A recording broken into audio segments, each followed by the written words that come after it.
Baik, selamat pagi siswa-siswi baru SMA BPI 1 Kota Bandung. Assalamualaikum warahmatullahi wabarakatuh. Pagi ini kita akan mengenal ekstrakurikuler pramuka dengan judul Pramuka Dulu, Kini, dan Nanti yang akan datang. Itu akan ada dua prinsip yang dimiliki oleh gerakan pramuka. Yang pertama adalah nasionalisme. Yang pertama, nasionalisme itu pertama didirikan gerakan pramuka itu berdasarkan cinta tanah air. Sangat luar biasa. Dan yang kedua adalah bersaudara, jadi brotherhood. Nah, itu adalah gerakan pramuka. Dua prinsip itu tidak akan luntur. Pramuka dulu, kini, dan nanti. Bagaimana di hadapan pramuka saat ini? Kalau dulu pramuka memang sangat luar biasa, tapi hari ini harus lebih luar biasa, dan yang akan datang tantangannya lebih luas lagi, lebih berbahaya lagi, dan kita harus segera mempersiapkan diri. Bagaimana dengan pramuka yang akan datang? Kita akan lihat pramuka dulu. Pramuka dulu didirikan oleh Baden Powell, itu pertama kali dikumpulkan anak-anak usia penggalang atau SMP atau 10 sampai 15 tahun. Mereka berkumpul, berlatih, dan mendapatkan ilmu-ilmu kepramukaan, kepanduan pada saat itu. Nah, ini mereka berkumpul, kemudian dilatih dan membentuk, yang mempunyai misi adalah mempertahankan daerahnya.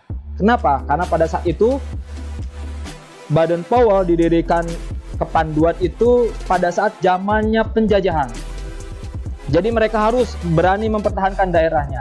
Bukan hanya tinggal di daerah itu, tapi memang betul-betul dilatih untuk mempertahankan daerahnya. Bagaimana mempertahankan daerahnya? Mereka ada yang bisa berburu, bisa menembak, bisa memanah, bisa menyamar, dan lain sebagainya. Ini sangat luar biasa. Itu didirikan berdasarkan nasionalisme. Tapi mereka juga dibentuk bagaimana bersaudara. Jadi mereka satu sama lain mengenal. Satu sama lain seperti saudara. Itu sangat luar biasa. Dan saat ini gerakan pramuka bagaimana? Dulu gerakan pramuka ini ada di induk-induknya, itu bukan di sekolah. Jadi di tempat-tempat di mana mereka berkumpul di lingkungan, di RT, RW, kelurahan, dan sebagainya. Tapi sekarang pramuka mulai beradaptasi ada di lingkungan sekolah. Dan itu sangat penting. Kenapa? Karena pada saat setiap hari mereka belajar, nah pramuka ini ada bermain sambil belajar. Ini adalah metode-metode yang diterapkan oleh pramuka saat ini, walaupun nanti akan mereka dapatkan hasilnya setelah mereka 1, 2, 4, 5 tahun ke depan. Ada sebuah contoh, mereka belajar kepemimpinan hari ini, besok lusa mereka akan menjadi seorang pemimpin, dan mereka sudah terbiasa bagaimana memimpin, bagaimana bermusyawarah, bagaimana memimpin rapat, bagaimana mengelola orang, bagaimana mengatur kegiatan, dan lain sebagainya. Itu gerakan pramuka saat ini. Nah, tapi kita akan dihadapi dengan era revolusi industri 4.0. Nah, ini yang paling penting, sangat luar biasa. Bagaimana kita menyelaraskan gerakan pramuka dengan revolusi industri 4.0. Ada satu unsur yang tidak akan pernah berhenti dalam revolusi 4.0 ini adalah dunia pendidikan, kesehatan, jasa, dan lain sebagainya.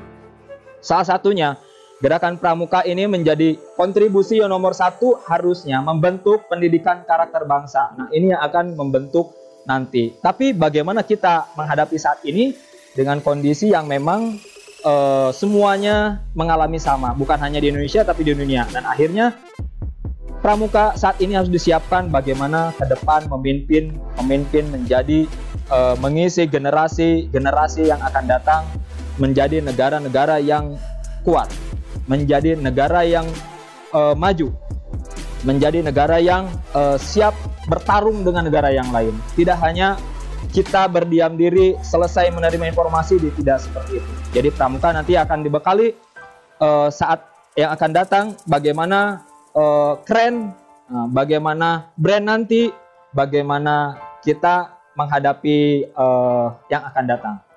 Itu kira-kira gerakan pramuka saat ini yang perlu kakak-kakak perkenalkan.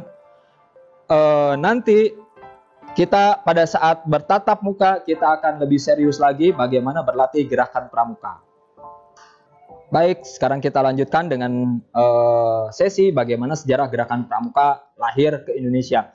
Tapi sebelum itu, kita akan dengarkan sedikit bagaimana gerakan pramuka itu muncul ke Indonesia yang dulunya itu adalah namanya Pandu. Nah, Pandu di dunia itu disebutnya Pandu dunia. Itu pendirinya Baden Powell of Gilwell di Inggris. Jadi suku Zulu di Mafeking. Wah, luar biasa. Itu kota pertama kali muncul prakarsa kepanduan. Nah, bagaimana kepanduan sampai ke Indonesia saat ini? Kenapa berubah nama? Ini sangat penting karena kepanduan itu mendunia dan gerakan pramuka khusus di Indonesia.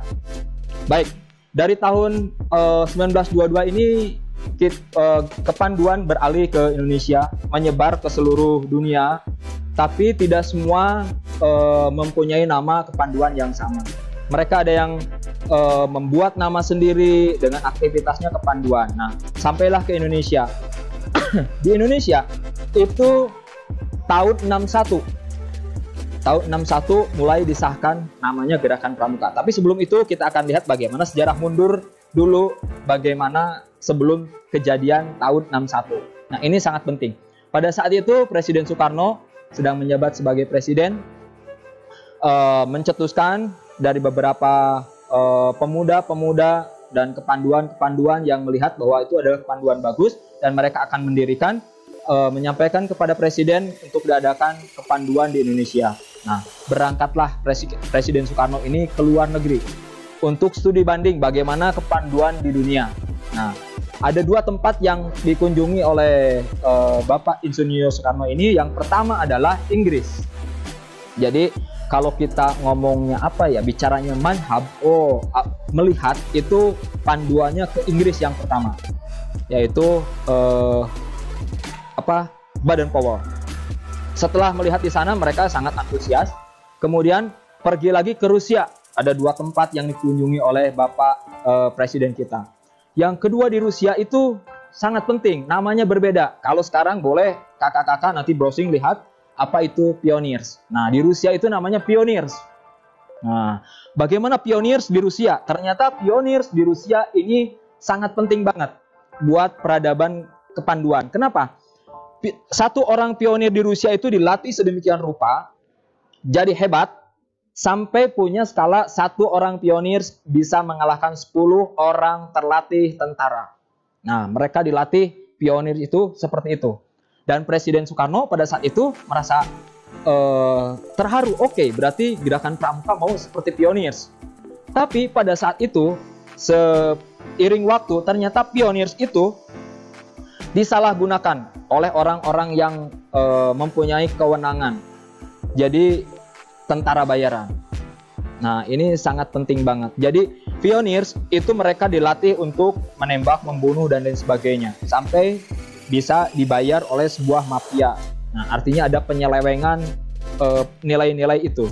Nah, berbeda dengan kepanduan. Kalau kepanduan senjatanya bukan senjata yang menembak, yang membunuh. Ternyata kepanduan senjatanya adalah tongkat. Kenapa tongkat? Nah, tongkat ini ternyata adalah untuk menjadi misi kedua. Jadi bersaudara. Tongkat itu adalah untuk menolong temannya. Jadi sangat berbeda. Kalau pioneers itu membawa senjata kemudian membunuh. Kalau kepanduan itu membawa tongkat menolong. Jadi ini sangat berbeda dua prinsip. Nah, pada saat itu presiden kita sepakat untuk diadakan kepanduan. Nah, tapi kepanduan ini secara keseluruhan mereka bermusyawarah bahwa memutuskan namanya apa. Pada saat itu masih kepanduan, terus kepanduan.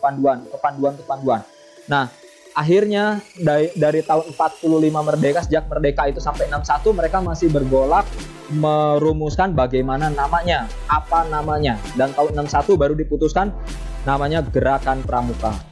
Nah, Gerakan Pramuka senjatanya apa? Tetap kita memakai tongkat. Jadi ini akan berkaitan. Kenapa sih pramuka bawa tongkat? Nah, ini sangat penting. Tongkat untuk menolong, begitu. Ini sejarah ini sangat penting. Sampai satu hal yang paling penting adalah Gerakan Pramuka pada saat itu memberikan kontribusi pada saat kemerdekaan. Jadi ada gerakan Pramuka itu ternyata memiliki satu buah panji. Nah, panji gerakan Pramuka yang sekarang ada di Istana Negara.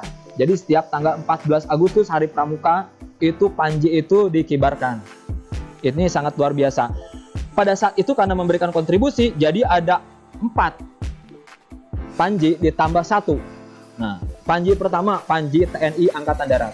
Yang kedua panji TNI Angkatan Udara. Yang ketiga panji TNI Angkatan Laut. Yang keempat panji Polri. Yang kelima disandingkan di situ panji gerakan Pramuka. Ini sangat luar biasa. Yang lain belum ada.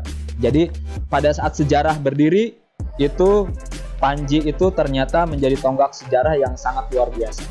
Dan mereka yang mendirikan panji itu, yang mengibarkan panji itu orang-orang yang terpilih.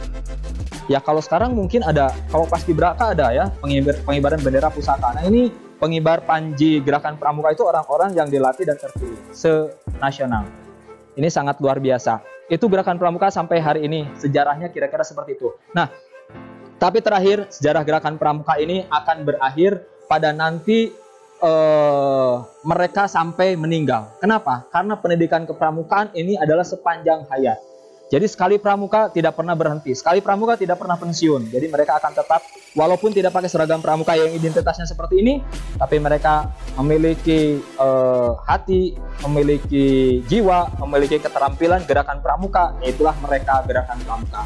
Jadi tidak mengenal baju, tidak mengenal usia, dan tidak mengenal kapan itu berhenti. Sampai mereka meninggal, mereka boleh ikut gerakan pramuka.